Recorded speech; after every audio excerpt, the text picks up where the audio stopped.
Hello, and welcome to Wyverns and Weirdos, Fathomless, D&D Podcast set in the World of Fierlor. I am your Dungeon Master Darby, and joining me as always are Eddie, playing Tibble, Mitch, playing Nerys, and Joe, playing Alton. Let's jump into it.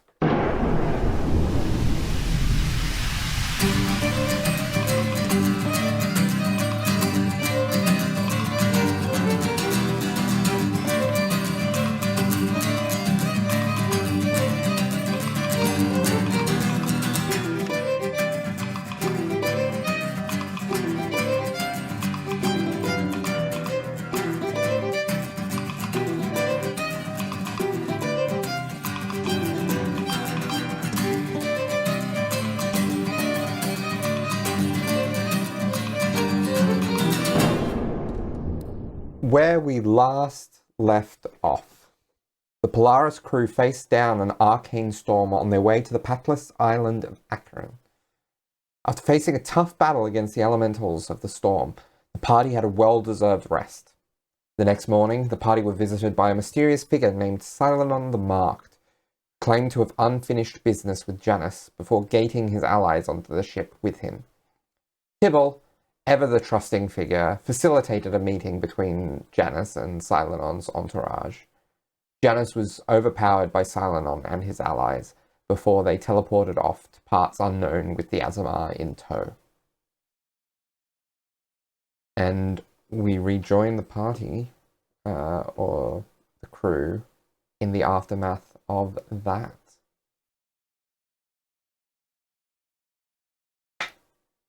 So, so I believe, Tibble, you were there, and Nerys, you were essentially rounding the corner. Yeah, I believe Nerys and the rest of the crew were coming around as the portal was essentially completed and Janus was in the process of being teleported away.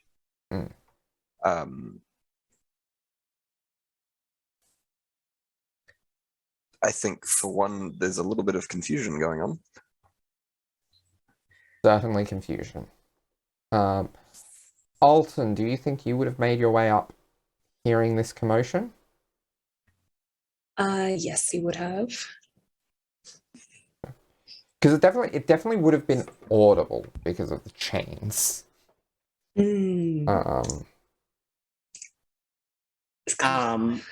Alton most likely would have also, Kara would have come down,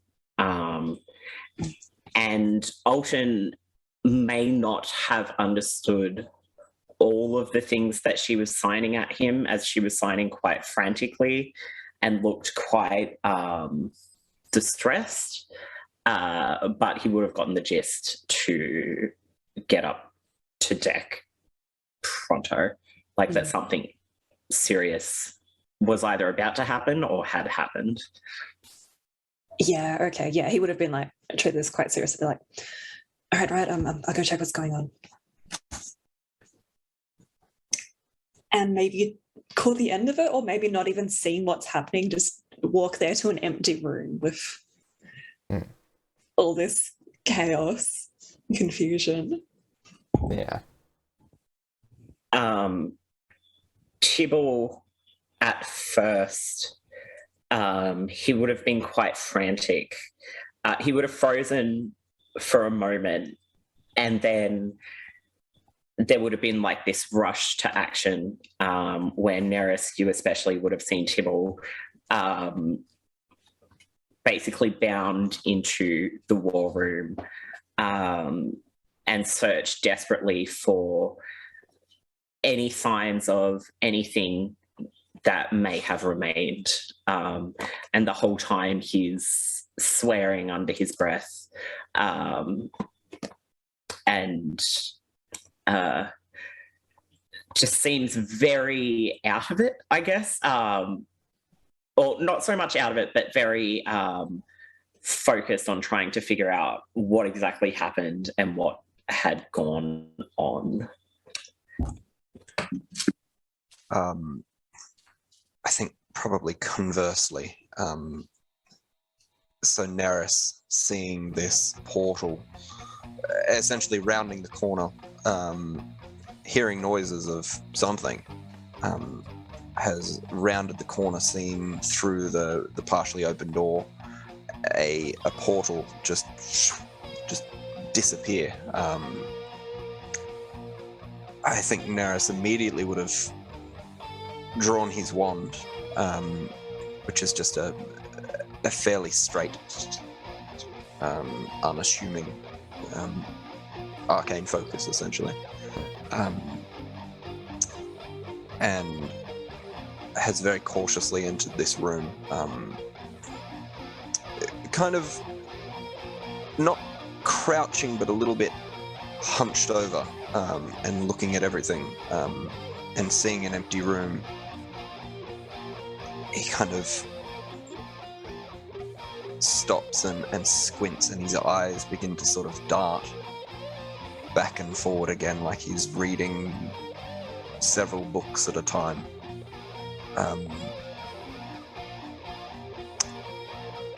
And he looks over at the captain, and I'm assuming at this point this is where Alton would come in as well. And he sort of stops his eyes from flickering and begins to close them, and then opens them slightly, and it's almost like he's seeing through the room as he pulls out a copper piece from underneath his sleeve and begins to sort of flick it in between his fingers, and he's casting Detect Thoughts. He's attempting to isolate the thoughts that he's detected from Janice in the past. Just sort of feeling the room and a little bit further beyond, trying to ascertain if he can gain anything from Janice here.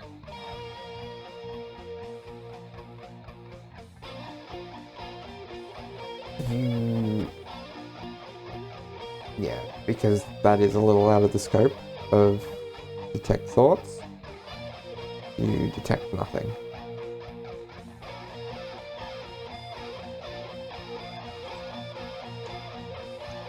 So you know Janice is not in the room. They haven't made him invisible. Right.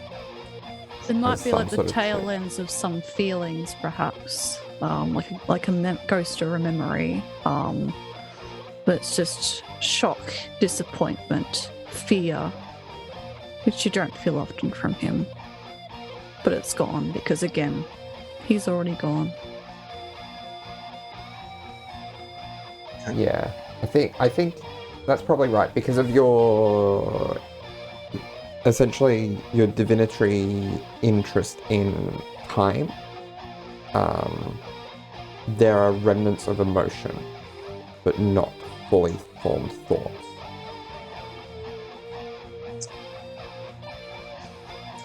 In that case, as the only other person that was in the room, he focuses that Detect Thoughts onto the captain. Okay. So surface level thoughts right now, Tibble.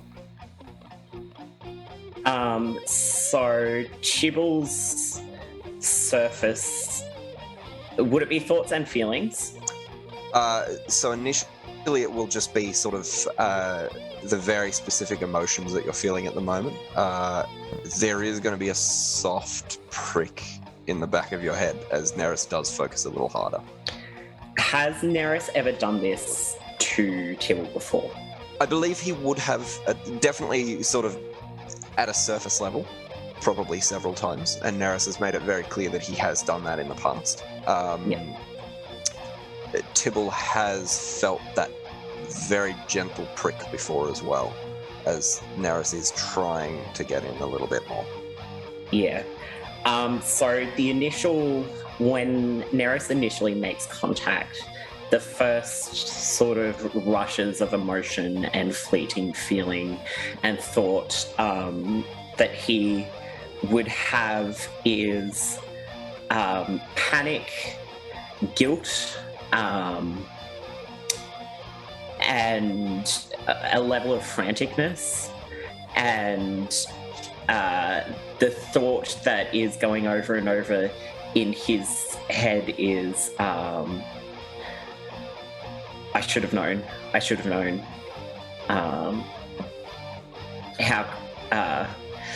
I should have known. I should have known. I should have been here. I should have known. And when Tibble feels the prick of Nerys pushing further, you would physically see him look up at you, and he does have this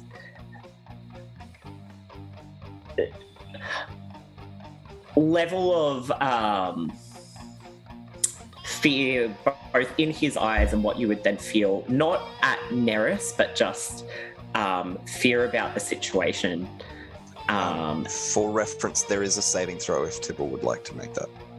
So Tibble looks up at Nerys, and then the thought you would, the initial thoughts quiet down, and the thought you would hear almost directly at you is, I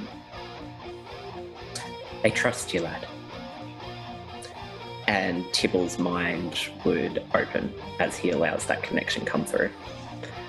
What would the deeper thought and feeling sort of, what does it say per spell, I guess, is what I'm asking. So essentially, it's looking at a much deeper emotional state, anything specific that is looming on the mind, whether it is the last few moments, or a threat of the future, or a vision of what happened, or something like that.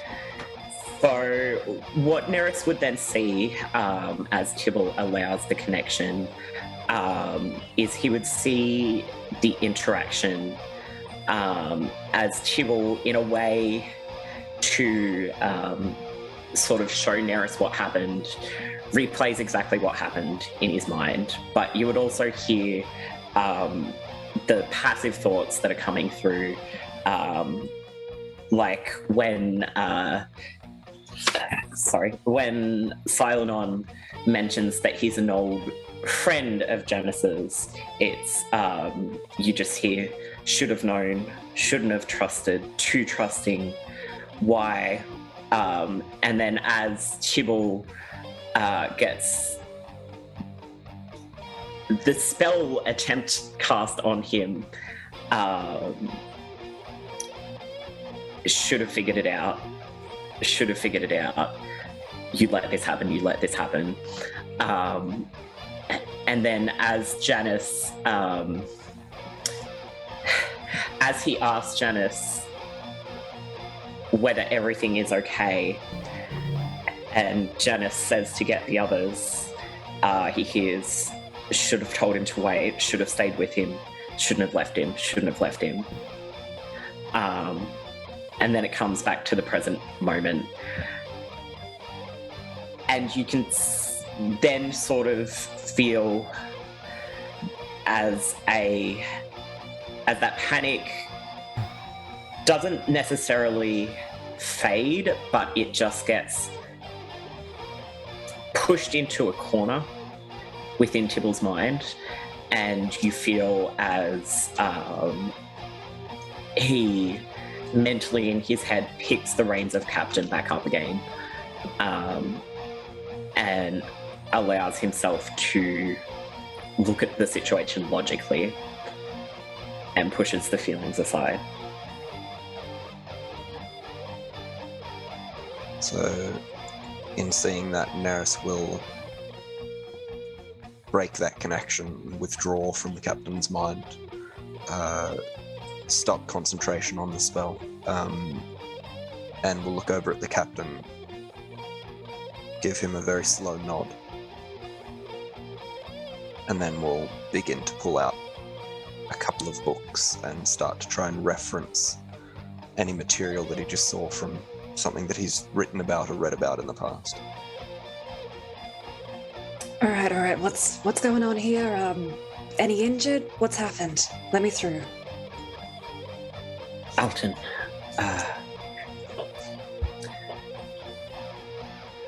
there's no easy way to say this. Janice has been taken. It's been taken. We How had so? unexpected boarders on the ship. It's my fault and my duty. I promise you, lad, we will find him. Right, yeah, that sounds pretty rough. What did they, I'm assuming they didn't just row him away or anything? Magic involved? Magic, yes. They didn't come by boat. I should have asked one of the crew more knowledgeable with magic before letting anything else happen, but well, we can't think on what has already happened. We must act on what we can now. Alton, Yeah. can you do me a favor, lad? Of course. Can you gather the crew? Meeting on the deck in half an hour. All right, sure thing. Everyone aboard. Drop anchor if need be. Sure thing, I'll spread the word then. Appreciate it, lad. Okay. And he kind of gives like the room just like kind of like a suspicious look over the whole room, and then I'll just kind of turn and leave. Probably looking curiously at Nerys too. Yeah, and then Alton will go and just, I guess, just start telling the crew. All right, everyone, meeting on the deck in 30 minutes. Spread the word. Meeting on the deck in 30 minutes. Captain's orders. Okay. So, time passes. I imagine in that time, Nerys, you are starting your research and trying to find stuff. Yeah, he is beginning to. He first flicks through his sort of like book of resumes, if you will, trying to find any reference from anything that Janice has said about these particular individuals, and then does his own research and everything else that's happened.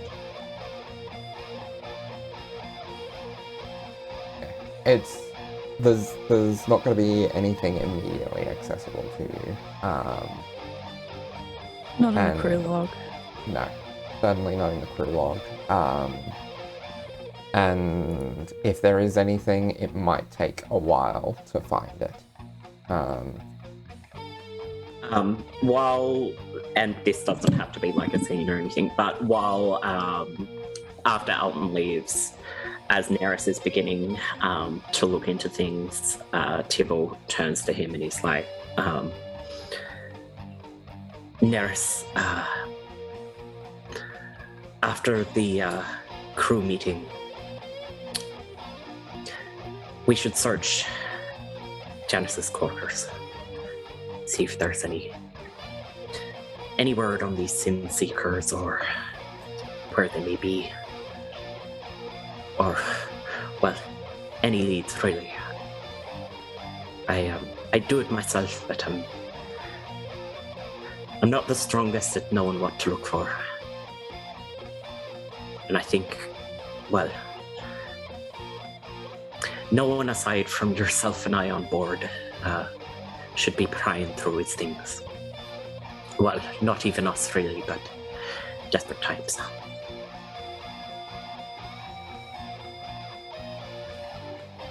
I believe that to be a sound idea. I am more than happy to leave Miss Fencia in charge of quartermaster duties for the rest of the day. And we will do what we can. I'm sorry I let this happen, lad. We'll make it right. Focus on the future. We cannot change the past. Wiser words never said. Thank you, Nerys.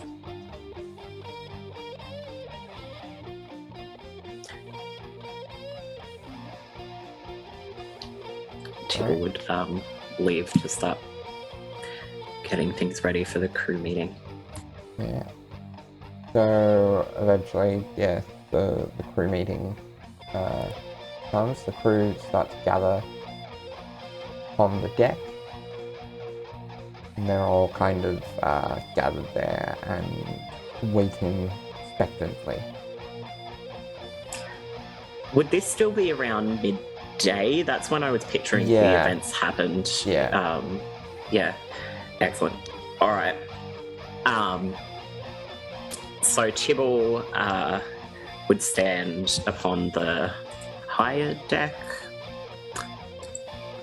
Apologies, he would know this term. I don't know ship terms very well. But upon the upper decks, with the crew down below, just so he is elevated, he's probably actually assuming that there's some banister fencing separating the section. He's probably on top of that just for easier viewing, because he is a little guy. And Fishman, Nerys, and Alton, as the senior officers, would be up on the elevated section with him. He calls out, and he's like, "Afternoon. Thank you all for gathering. I do wish it were under better circumstances, but I unfortunately do come bearing bad news. Not more than an hour ago, we were boarded by a magical party known only to us as the Sin-Seekers. They had some form of relations with, with your quartermaster and boatswain, Janice. Unfortunately, due to circumstances that were, the fault of mine, I suppose, if I'm to be honest, as your captain, Janice has been captured and was teleported off ship by these individuals. Now, I am very well aware that we are on our way to a mission through Heads of the Hydra.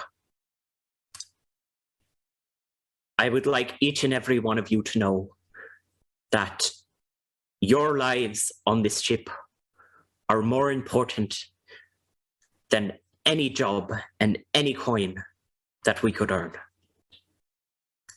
I will do everything in my power to make sure that Janice is returned to us safely.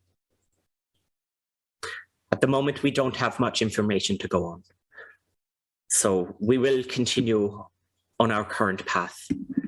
However, if any of you have any insight into these Sin Seekers or know of anything unusual that Janice may have mentioned to you in passing, or any information, or may have any form of seeking or searing abilities, or anything you think that can be of use, please come to me as soon as possible. We want to have our beloved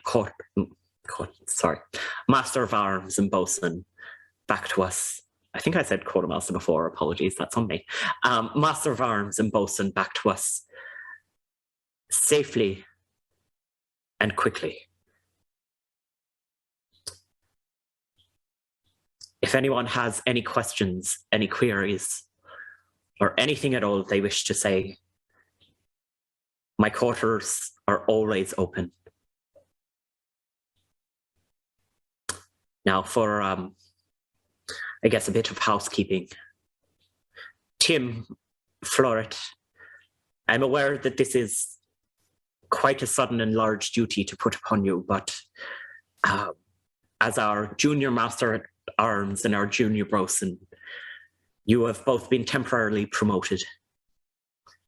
I know that you both worked quite closely personally with Janice, and that this may be a fair shock to you. So if you need anything at all, please let me know. I have the utmost belief and trust in both of you, as you would be well aware. As I suppose this just be a promotion a month earlier than expected. But I believe in you both. And if you need any extra support, please let me know. I will be looking into both our path forward here from the viewpoint of finding Janice and also from the viewpoint of our next mission. And I personally will be held accountable for any missteps that we take. Thank you all for gathering. I have asked for the ship to be anchored, so please feel free to take a brief break from your duties for the next hour to recuperate. If you have need of me, I will be unavailable for the next half hour to an hour due to personal business that I have with our quartermaster. But from then onwards, I will be available any time of day and night.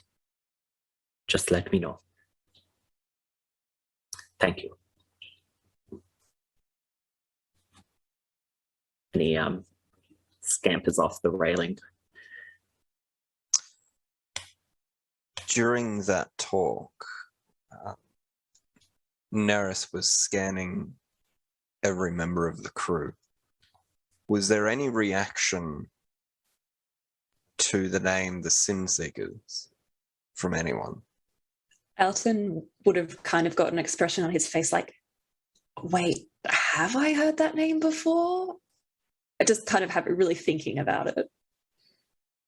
Other than that, roll me an insight check.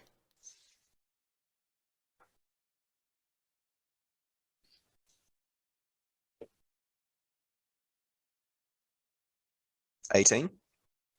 18.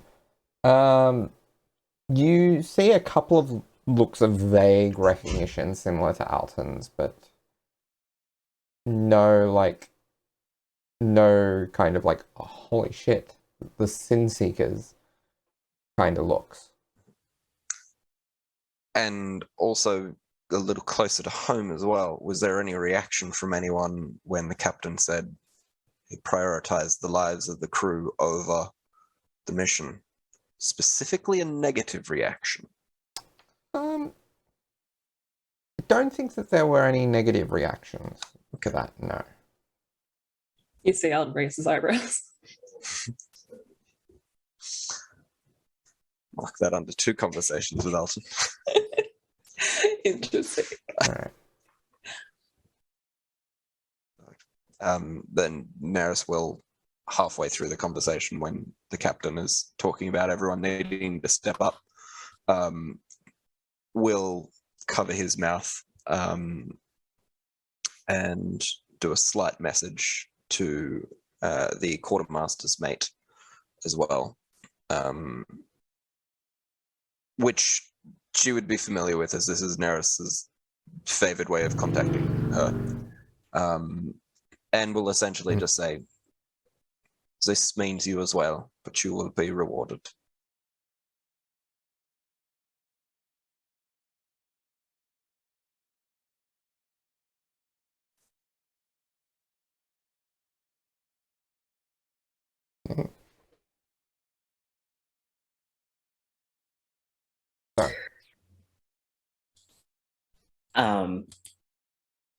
Once Tibble clambers down, he takes sort of a minute to take a deep breath, and I guess Alton, Nerys, and the Fishman, if they were paying particularly close attention, would see that he seems a little bit heavy of heart. Usually when he's making speeches to the crew, he doesn't seem overly phased by the content of what he's saying, but it seems like this feels like not more pressure to him per se, but it's taken a bit more of a toll on him than usual.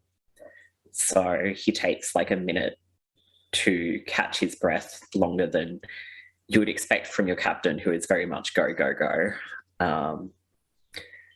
And then after a moment, he turns to Nerys and he's like, "Are you ready, lad?" Leads the way. Tibble makes his way with Nerys to Janice's quarters. All right. So, I'm going to give you both options, but I'm guessing how this is. I think I know how this is going to go. If you wish to investigate the quarters to try to find anything, either you can each roll separately, or one of you can search and the other can grant advantage through helping. Tibble is going to assist Nerys in Nerys's search. I suspected that would be the case. Yeah. And for the record, this was a little while ago, but when he was, and why I didn't mention anything is when he was frantically searching for signs of where Janice would have gone in the war room, he rolled a 9. So he has a -1 modifier. Yeah. Yeah. Poor guy. Okay, so Nerys, your investigation check. At advantage. Yes. One of those was a natural 1.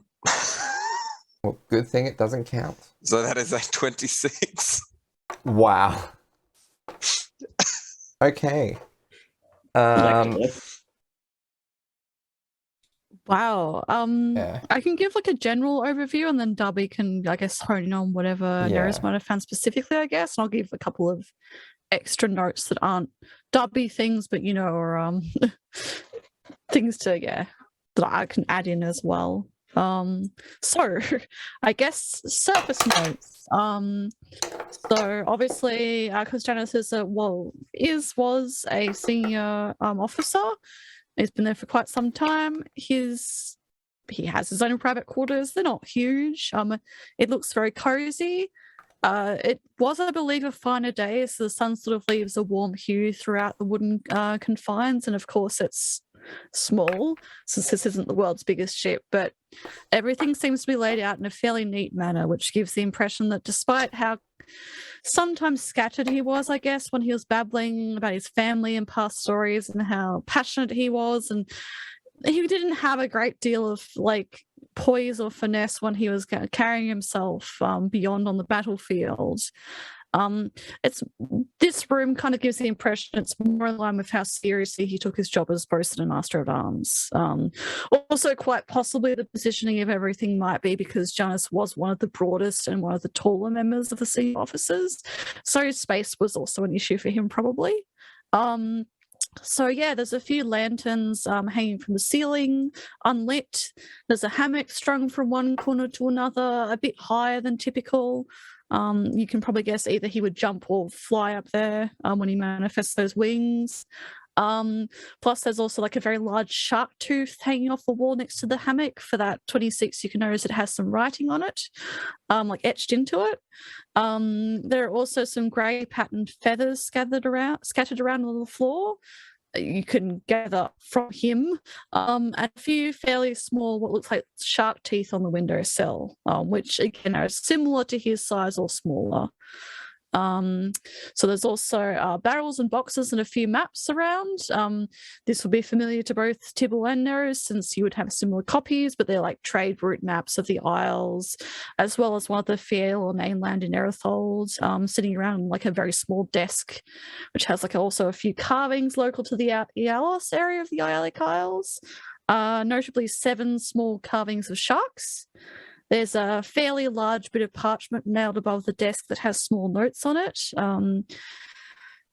I don't know whether Nerys would immediately recognize this, but he sort of figured it out because he probably might know similar information, but Tibble probably would for sure if Nerys doesn't and might point it out. But they seem to be notes on every member of the crew and has some numbers next to most of the names. On closer inspection, they seem to be crew members' birthdays, written in kind of like a sloppy-ish kind of hand, like thicker pen, like ink parchment. There's also with the desk as well. Again, it's a small room, so I just wrote a bunch of little details on top of other things. But books are also stacked up on the desk. So it has like a bunch of different books. If you want to know more about that, let me know. They're all different sizes. There appear to be a couple of attempts at whittling as well and some driftwood, though they don't seem to have any particular shape. Hanging from the walls are a few daggers and somewhat worn, seems to be distinctive but not very expensive or magical looking, like an elven sword with some sort of piece of detailing on it, slightly curved, I guess. Looks like it has more sentimental value than anything else. On the floor closest to the window overlooking the sea, there's what seems to be like a small shrine comprised of driftwood and a collection of expertly wound rope and wire with a circle of sea glass stones arranged around it, which must either be fairly heavy to stay steady or Janice just scrambles to fix them every time the ship hits rougher waters. So that's the general appearance of the whole place. There's a lot of like everywhere, but like it's not a great deal of like disorder, I suppose, which might be surprising. I'm not sure. I don't know if Nerys or Tibble would have been in his room much before, because they're his private quarters. But yeah, so that's the surface stuff that I guess you all would see. And I guess it's up to Darby if we find extra certain things. I presume for 26 we might, but Yeah. let me know, and if you all want to know any more about specific areas, let me know too. I think with the 26, I believe they would find that the diary that we discussed, like hidden away, pretty well hidden. But Nerys, you have an eye for spotting things being a little out of place compared to what they should be. Excellent. So yeah, like, I mean, he'd like very easily, you'd find some things and maybe be like pondering. You'd look over stuff which you'd recognize pretty easily, like the ship's deck log, and like a detailed battle plans and like a little manifest, which like notes down every current crew member and a similar nature to how Nerys and potentially Tibble might need to have as well. But Janice specifically has like positions of the crew member during times of peace and also their functions during combat, with a couple of like handwritten notes about some of individuals that seem to be notes on potential combatants and room for improvement. The deck log obviously has a bunch of stuff like daily records, sunset, sunrise times that he's gotten from like Fishman or other people up in the rigging, that kind of stuff, like things that need to be like fixed, any injuries, accidents, casualties, salutes fired, that kind of stuff, equipment casualties. The books I will give a brief run over as well. It's just like a bunch of stuff on like seafaring combat. There's some stuff on lycanthropy, like reading the spines. There seems to be a couple on different subjects on that one. But yeah, eventually you kind of like, you might need to open up the desk or something. There wouldn't immediately be anything notable there, but Nerys might, with like being methodical about stuff, might find there's a little hidden catch on the bottom of the drawer, I suppose, which is able to, you don't need to lockpick it. You'd be able to get that, and in that would be a small leather-bound book with no titling. I presume you would open it. Yeah, so upon opening, there are the somewhat neatly written words, personal log of Janice Regulus Stormbreaker the 8th, the Unwavering. So there seems to be a couple of like pieces of paper, and I would say like when you open it, a larger piece of paper kind of falls out and flutters to the ground. But when you open it, there's also like a small piece of paper stuck with some kind of glue to the inner cover, which looks like a fairly detailed, quite old inked drawing of a much younger looking Janus smiling at the artist. It's possibly commissioning that, with a dark-haired woman who has her hair kind of down, turned looking at him in a way that obscures some of her face but none of the couple's sentiment. And underneath the words, in Janus's handwriting, which you know, I thank the winds each morning that they brought us together and made better people of the both of us to forge futures together. And then a more angular script that's clearly not his handwriting that playfully says, "You're the only fish in the sea for me, Jay," little love heart. And I guess like at a glance, Janus's diary has a lot of writing in it. Skimming it is difficult. There's a lot of purple prose in the same way that he always spun stories about, or always does. I would probably make the call now that it will take some time to get through to find anything specific or anything particularly of use. But if dedicated time is spent in the coming episodes or even the whole pod, anytime, I'm happy to get the info to whoever reads it. If you're looking at the whole thing or try and narrow down on particular subjects, but I'd say it would take some time because it's not easy to skim through, potentially even for someone who's very bookish like Nerys. And yeah, that's my general thing. A piece of paper has fallen to the ground as well. I don't know whether Nerys would spot that immediately or Tibble would. Tibble most likely wants that piece of paper, because I'm assuming Nerys would have found the book, not Tibble. Tibble would reach down and pick up the large piece of paper and open it. Okay, so first glance while he's picking it up, it's sort of like a folded piece of brown parchment, somewhat well worn. There seems to be some writing on the back in a more angular style to what Janus's handwriting typically was, but when Tibble opens it, there's a very well-drawn pencil of what appears to be Janus in the middle, smiling broadly with his big sharky teeth, and more casual clothing, kind of more similar to what Tibble wears, the typical Ialic style, and definitely more casual than his armor. All around him are his children clinging to him. One of the older looking ones is a blonde boy with strange pointed ears. Another is a younger girl, short, with dark curly hair and a beanie, shy. Two kids are hanging off of one of his large arms, a dark-haired girl in what looks like fantasy overalls with elven ears, and a small girl in a dress who also seems to have a sharp tail and head.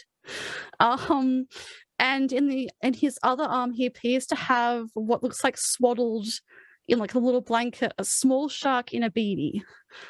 And all the more humanoid-looking kids have similar marks on their faces like Janus had, and pointed teeth. And while Tibble's contemplating that, if he does look on the back, you can kind of see through it, like you can see through the parchment a little bit. And the back of the page seems to have labeling on each one. So the top left corner says, Janus and the kids, shore leave, 10-3, year 3607.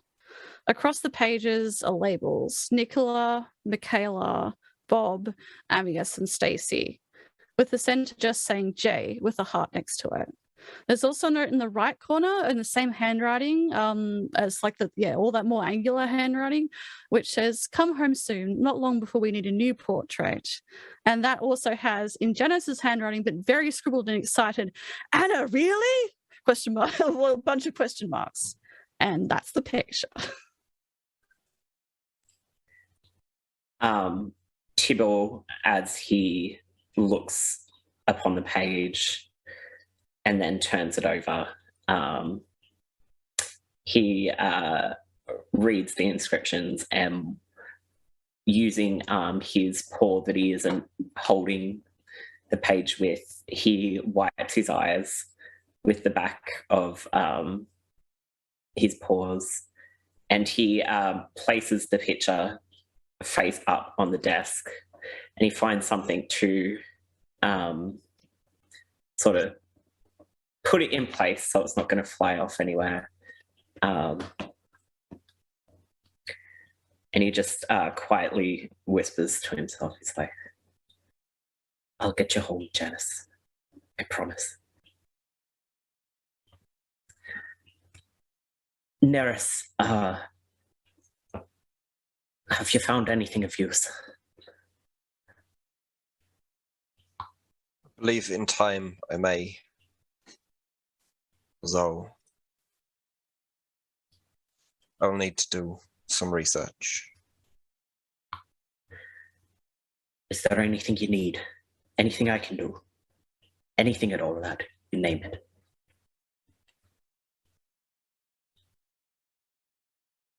Just give me time. And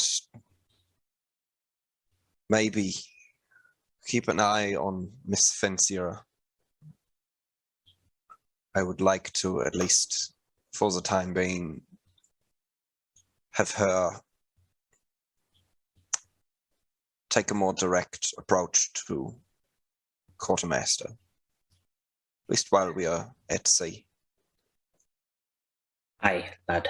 I'll make it official in the books for her to step up to a secondary senior role.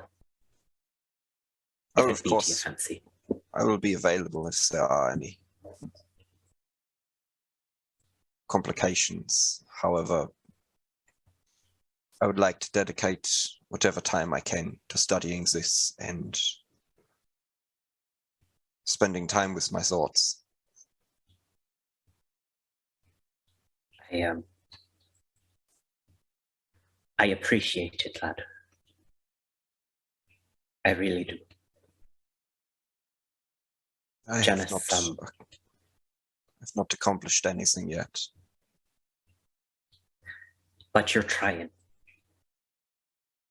And you're helping. And that's what matters. Janice isn't just a wonderful senior officer aboard this ship, but he's also a dear friend. Not that it would make a difference, I'd do this for any of the crew, but it's important we get him back. Not to put pressure on you, it's my responsibility, but what I'm saying is I appreciate your help. In any capacity you can lend it. And I'm happy to help ease some of your duties. If that's what need be. Of course. Captain, if I may. You may. I appreciate your understanding that the mission must take priority. I will, of course, do everything I can to find Janus and bring him home. However, we cannot do that without the support of your superiors. So whilst I am focusing on this, I would ask that you focus on the ship and its crew and the mission that we are all being paid to do. I can do that for you and for the crew. I think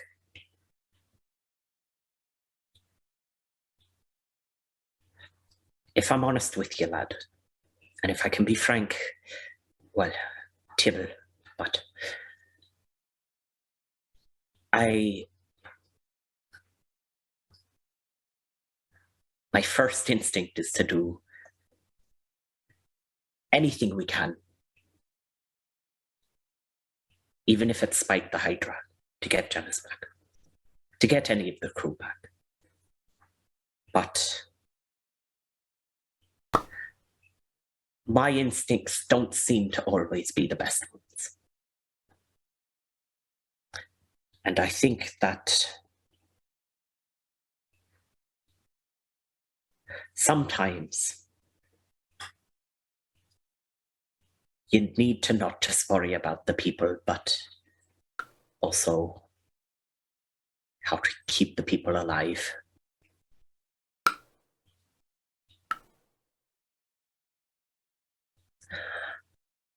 I've been sailing for a long time, lad, but I still got a lot to learn.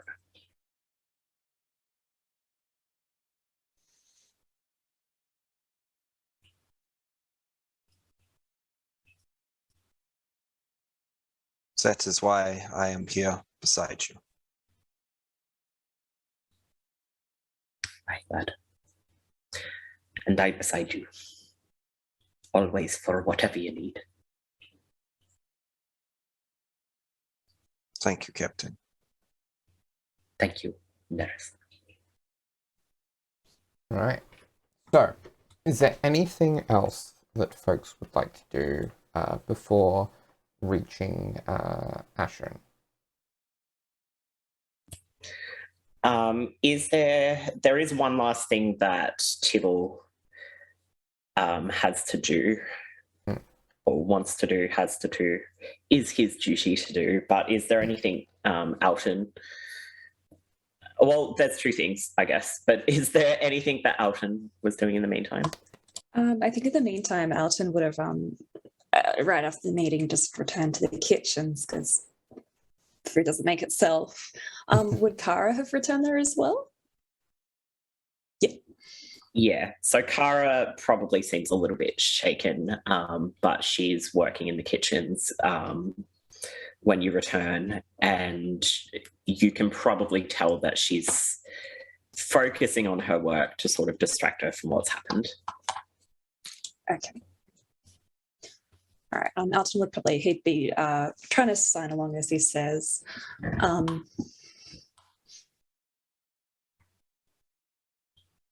Yeah, that was pretty rough. What happened with Janice? You weren't there when it happened, were you?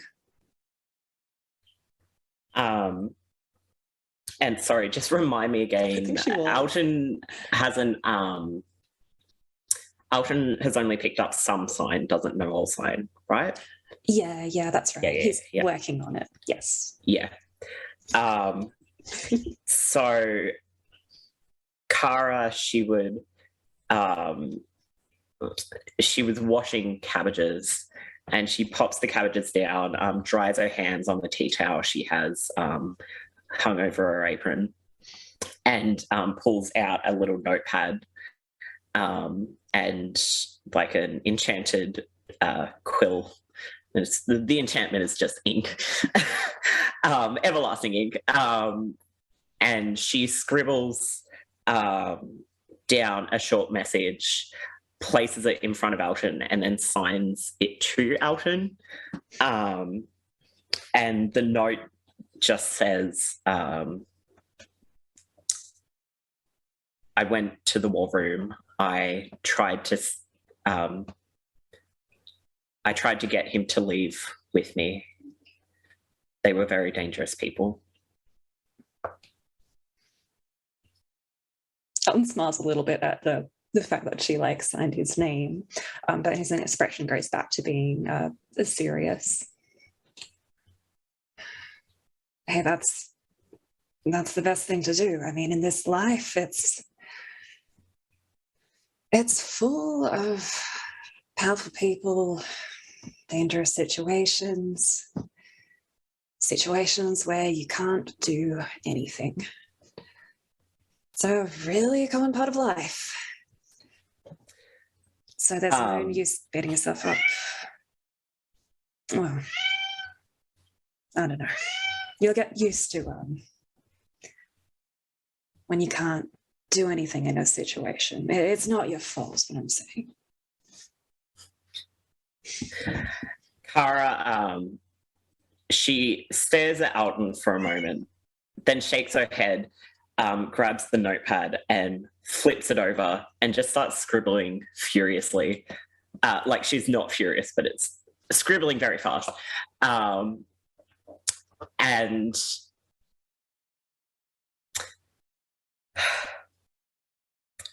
so there are some words that she hasn't written down here.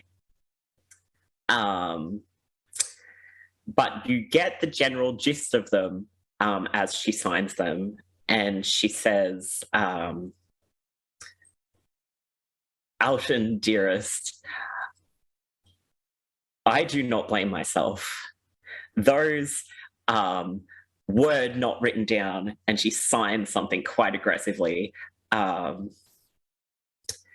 Came aboard this ship, put everyone's lives in danger, and took dear Janice away from us. And then she signed something, and she hadn't written it down, and you don't quite understand it. Do you ask her what it means? Yeah. Like, sorry, what's that one? She looks at you again, and then looks a little bit almost bashful, and just sighs and writes it down and kind of covers her face. This 40-year-old Catwoman, and like just slides the note over to Elton, and Elton would just read, "Their mothers should have swallowed them."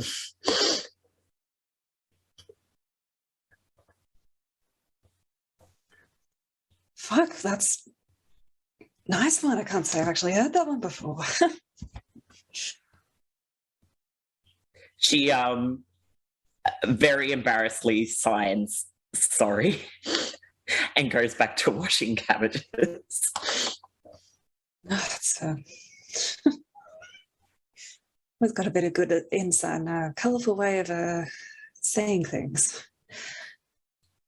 No, I'm glad you're not blaming yourself. That's that's good. I'll think on that. You see her sign something quickly, and you probably know enough. You know each of these words individually, and enough to sort of piece together that her response to you is just, "That's my husband's job." And then she keeps washing the cabbages. Alton just kind of snorts and just continues on. Rat scuttles along and steals the pen off the bench, goes along their way.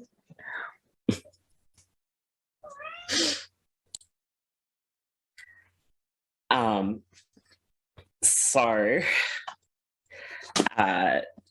towards the evening, or just before the evening meal, Tibble would seek out the fishman, and this obviously doesn't need to be role played, but he does ask for the fishman as their navigator and lookout to go on a forward mission to scope Aaron. Is Aaron how it's pronounced? Akron, sorry. To scope out Akron ahead of time, and to make sure that everything is okay, and see what he can gain and gather before they land. So he sends Akron on that mission, and then he would eat with the crew. Yeah. And then after eating with the crew, he would return to his quarters. I am going to note what he does, but do any of the junior crew or general crew approach him throughout the day? I think a little, like from time to time, in kind of like as much as they like are aware that Janice is just taken, he has not died, there is a sort of mournful air to their approach of you, but an understanding one as well. Excellent. We can cover who approaches to assist in break. Yeah. But he would take note of any of the people who approach, and what sort of duties they can do in his own little notebook that he has. And if there is anyone who has any requests or anything that they need or any grievances, he also hears them out with a quite sort of patient and understanding manner, and tries to deal with any of those. But if he is uninterrupted, once he settles into his quarters, or just before he settles into his quarters, he actually goes to 𝘬𝘭𝘭𝘪𝘤, the chaplain and healer, and he requests of her one of her enchanted messenger birds, that she basically keeps them for any postal services that we need that aren't sending or message. Which I'm sure, as the captain, she obliges. And he takes the messenger bird back to his quarters, and sits down, and he starts to write. And the following is the letter that he writes. Dearest Anna, I do hope my letter finds you well, along with your kin, Amias, Nicola, Michaela, Stacy, and Bob. I write to you with a heavy heart, as it is my duty as a captain and my conscience as a friend to pass to you the occurrence of the past day. There's no easy way to tell you so, but earlier today we were boarded on open sea by acquaintances of your husband, asking after him. I'm unsure of what was discussed between this boarding party and Janice, but I do know that they did not fare your husband well, and witnessed myself as they kidnapped Janice by means of teleportation. I want to assure you, Anna, on my duty as a captain, my own personal honor, and my own heart of hearts driven by my care of your husband, that I will do everything within my power, resources, contacts, and capability to return Janice to you safely. Although not yet discussed with our employers, I will personally see to it that your husband's wages are still paid to you timely and in full. You and the young ones shall not go without, even if I must pay Janice's wages personally. Unfortunately, while I have the best of my crew investigating your husband's disappearance, we were left with little to go off, aside from the names of the assailants, naming themselves the Sin Seekers. They were led by Cylon the Mart, who was accompanied by Zam, Aloysius, Zardust, and 𝘬𝘠.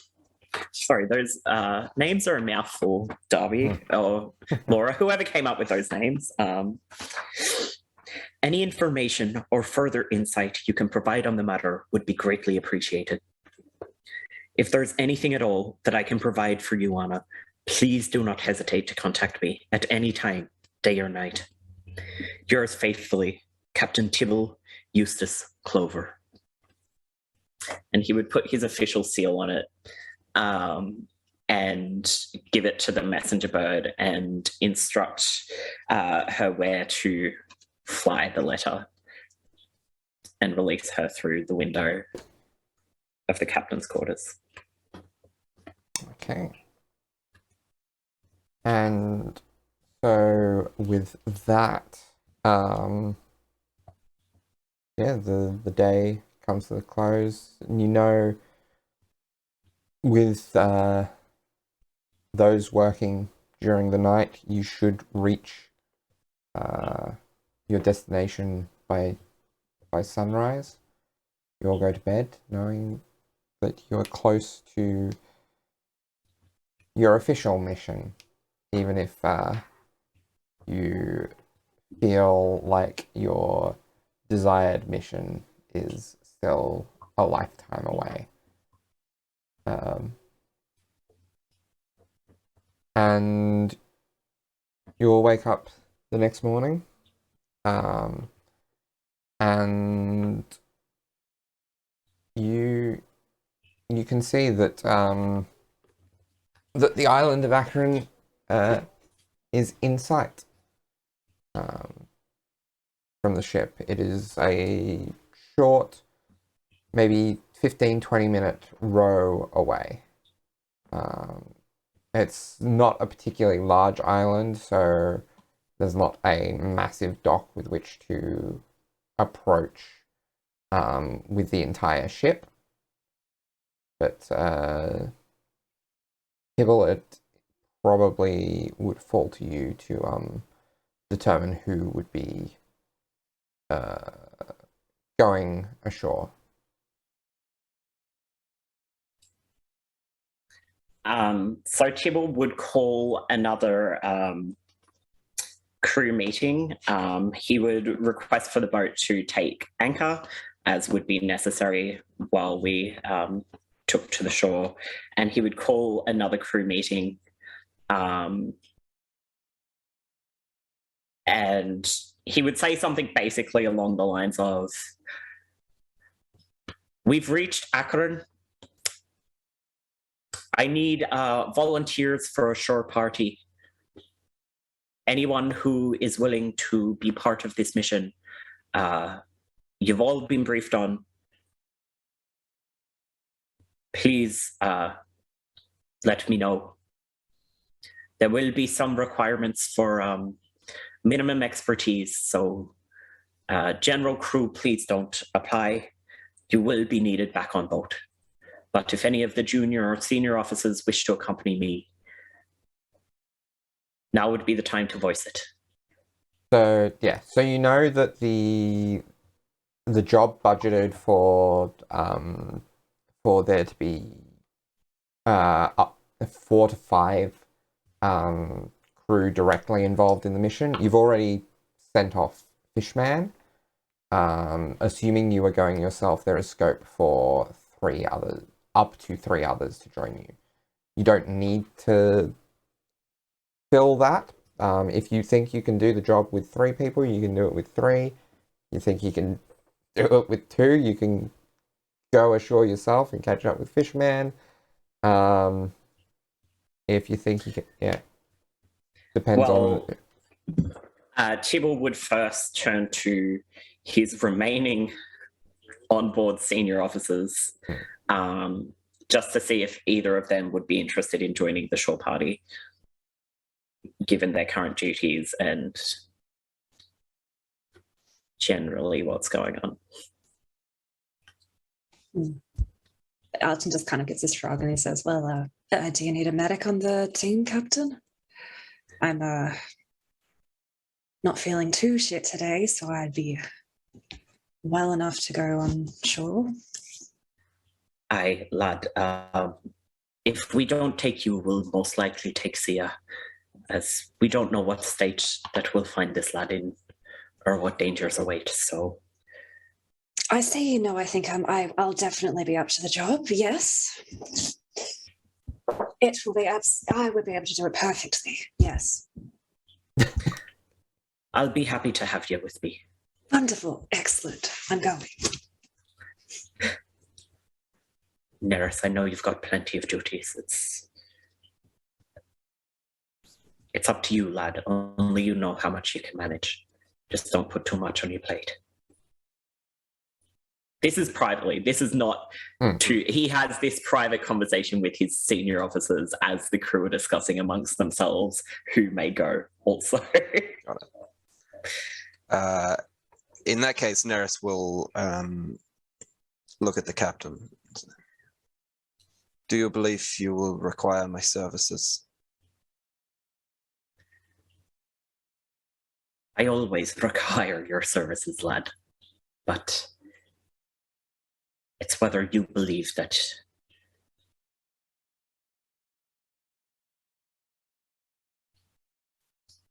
I will come ashore to attempt to requisition some supplies from the port and assist you in any preliminary investigations. If it appears that I am required for further duties, I shall perform as needed. I think it'd be wise to have at least someone on shore whose priority isn't just the mission. but also the welfare of the boat.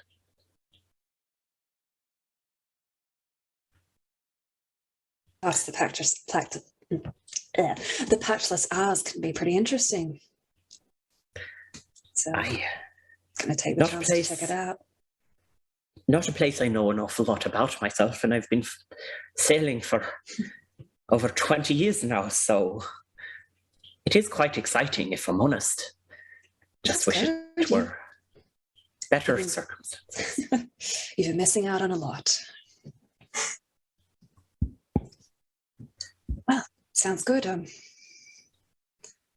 Let's see which of the junior officers will join our merry little crew. Also, Nerys, before we leave, now that you're coming with us, I do have an additional request I was thinking on last night, to do with our other priority. But yes, let us see which junior officers have volunteered for the cause and which one we'll take with us. We most likely won't need much more than one more. I think of the junior officers, probably the one who would know, like knowing the briefing, who would probably put their hand forward for it. Knowing the briefing and knowing what's required while they're still like just in place at sea, would probably be 𝘧𝘕𝑛, the junior navigator. Excellent. Is 𝘧𝘕𝑛 the only one who volunteers, or do others volunteer as well? Or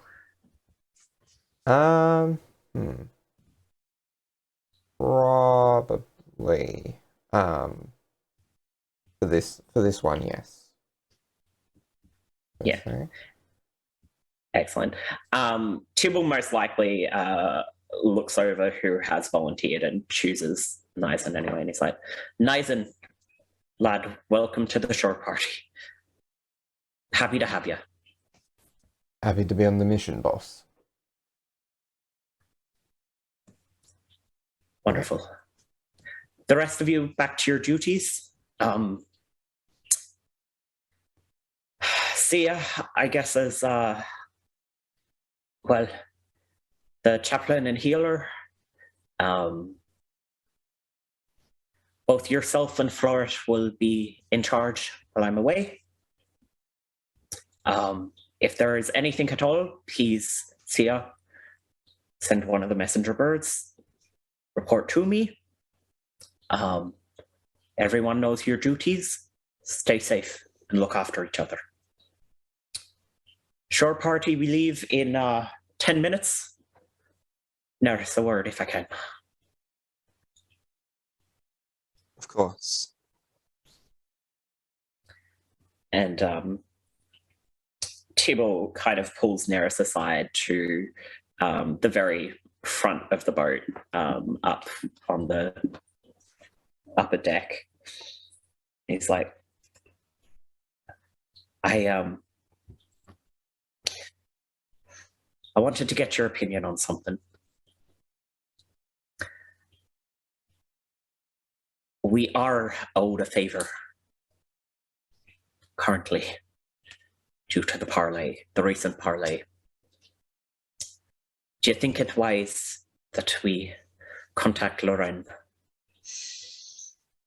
and see if her and the great captain know anything of these sin seekers?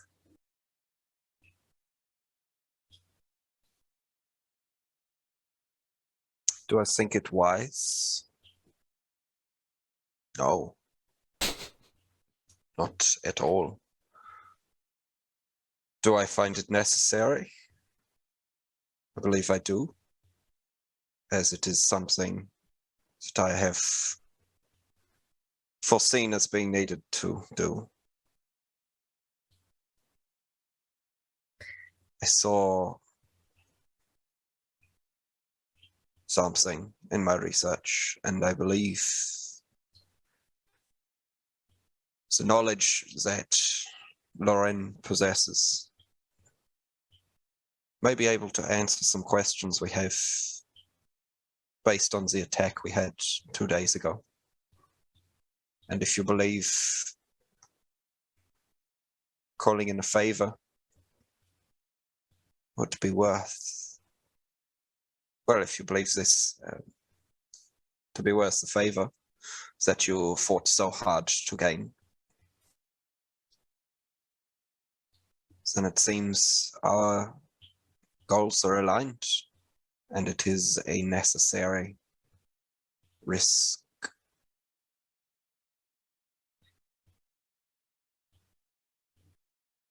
I do deem it necessary, lad, that we, well, made a promise to use any and all resources and contacts that we have.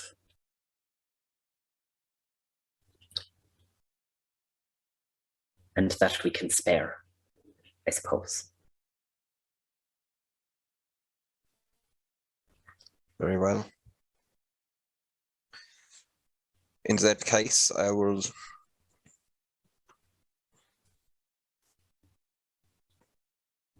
prepare to contact our friends, and I will let you know of the outcome. Thank you, lad. Also, if I may, I know that this situation with Janice is very taxing on yourself more than most of the crew. However, as we're not aware of Janice's location at the moment, perhaps it would be wise to keep his disappearance to ourselves, at least for now, so as to not incite any unnecessary panic. Aye, lad. I also, well, I was going to ask, I don't want you to mention Janice's name when you contact Loren. As much as I like the lass, and as much respect I have for the captain she sails under, it's not their business.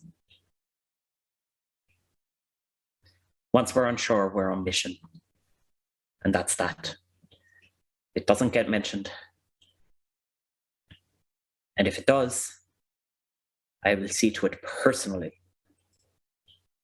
that it doesn't get spread. But his name does not need to be on the dread captain's ship.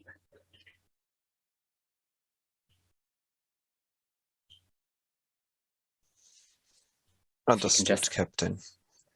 If you can just ask them about the Sin Seekers and any information. Nerys nods. I know I come off a little silly sometimes, lad, but there's nothing I wouldn't do to protect you and the rest of the crew.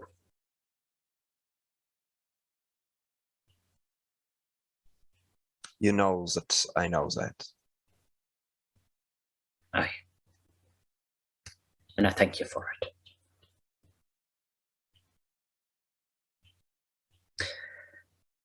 Anyway, we've got about 8 minutes until we board to go to shore. So I must gather my things. I must say goodbye to my wife. I'll see you shortly. Okay. So, as people make their preparations for heading to shore, gathering up your equipment, making sure you've got your appropriate attire on, saying your goodbyes, gathering your things. That is where we're going to leave it for this episode. Thank you for listening, everyone. as Joe's camera is going all over the place. If you watch the YouTube, you've seen a lot of my cat tonight as well. Yeah, and if you're listening, you would have heard that one meow, because I don't think that we can cut that. I don't think Keep on so. sailing, guys. Thank you so much for all of your love and support. We hope that you're enjoying the new campaign as much as we are enjoying playing it. It's been such a wild ride already. Thank We you. love you all. guys. See you next time. Goodbye.